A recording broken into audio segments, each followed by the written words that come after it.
Yana bizani bitta keys bilan bo'lishmoqchiman sizlar bilan bugun.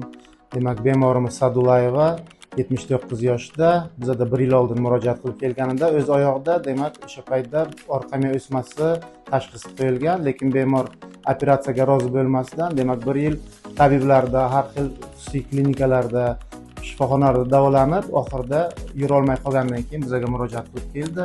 Bizda murojaat qilib kelgandan keyin hozir bemorda ikkita oyoq ishlamasligi, demak, pastki parapares, siydigini ushlay olmasligi kabi shikoyat qiladi, aravachada olib kelindi va bemorni qaraganda, demak, bemorda mana 11-12 umurtqalar orasida, demak, orqa miya hajmli osilasi aniqlandi.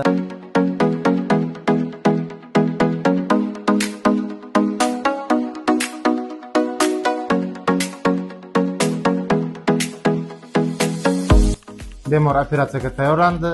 Demak, operatsiya davomida, demak, bemorda laminektomiya qilinib, o'sma butunlay olib tashlandi. Operatsiyamiz juda yaxshi o'tdi. Bachalarim yig'lavdim, men yig'lamayman deb mard bo'lib bordim. Bular Toshkentdan amalar professor. Baraka topsinlar. Yo'q, menga kirsinlar.